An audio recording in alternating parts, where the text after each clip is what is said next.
विपक्ष के 28 दिनों वाले इंडिया गठबंधन की तीसरी मीटिंग मुंबई में शुक्रवार को हुई, जिसमें 14 सदस्यों की एक समन्वय समिति बनाने का फैसला हुआ। इसके अलावा जुड़ेगा भारत जीतेगा इंडिया का नारा भी तय हुआ। लेकिन इस बैठक में सीट शेयरिंग को लेकर कोई बात नहीं हुई और न ही कोई समझौता होता दिख रहा है। हालांकि मीटिंग में जल्दी लोकसभा चुनाव की आशंका और संसद सत्र को लेकर संदेह जरूरी दिखाई दिया। बिहार के सीएम नीतीश कुमार ने मीटिंग के बाद कहा कि अब कब चुनाव हो जाए किसी को कुछ पता नहीं। उन्होंने कहा कि अब कोई ठिकाना नहीं, चुनाव समय से पहले भी हो सकती है। उनसे पहले उद्धव ठाकरे और मल्लिकार्जुन खड़गे के भाषण में संसद के विशेष सत्र को लेकर आशंका दिखी। उद्धव ठाकरे ने कहा कि ये अब सेशन बुलाने जा रहे हैं, अब क्या होगा। ये तो आधी रात को कोई भी ऐलान कर देते हैं कि ये बंद है और वो बंद है, आखिर अचानक विशेष सत्र क्यों बुलाना पड़ा।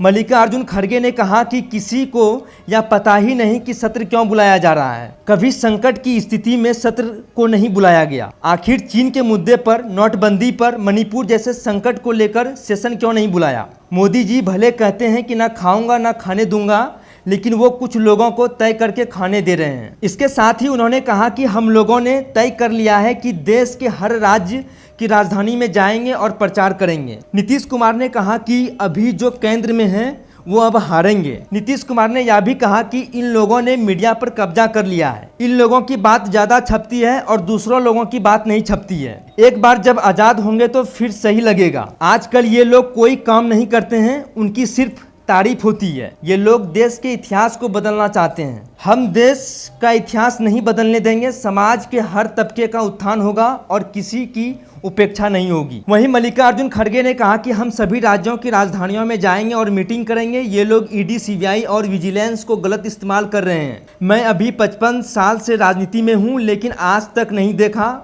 उन्होंने बिजनेस एडवाइजरी कमेटी से बात नहीं की, विपक्ष के नेता से चर्चा नहीं की और खुद से ही तय करके विशेष सेशन बुला रहे हैं। उन्होंने कहा कि नोटबंदी में लोग परेशान थे, तब भी सत्र नहीं बुलाया गया। उन्होंने कभी भी जनता की मुसीबत में सत्र नहीं बुलाया। ये लोग धीरे धीरे तानाशाही की ओर जा रहे हैं। मीटिंग के बाद लालू यादव भी अपने ही अंदाज में दिखे। उन्होंने कहा कि नरेंद्र मोदी के झांसे में आकर मेरे परिवार के 11 लोगों ने खाते खुलवा लिए कि काला धन आएगा तो हमें भी एक बड़ी रकम मिल जाएगी, लेकिन हम भी ठग गए हैं। उन्होंने कहा कि मुझे अब मरने का डर नहीं, मेरे 5 से 6 ऑपरेशन हो चुके हैं और आप लोगों के आशीर्वाद से जीवित हैं। मेरा हौसला काफी मजबूत है कि मोदी सरकार को हटाकर ही दम लेंगे। मोदी जी आप लो, मैं आपसे पहले से ही लड़ता रहा हूँ। मैंने किडनी ट्रांसप्लांट कराया है, कोई शौक से नहीं कराया। सिंगापुर में रहने वाली मेरी बेटी ने जीवन दान दिया है। इन्होंने तो जब गुजरात में दंगा कराया तो दूसरे देशों में इनकी एंट्री बैन हो गई थी। मैं तो उस दौर में गमछा बिछाकर संसद में बैठ गया था। मोदी को गिरफ्तार करो वरना नहीं उठेंगे।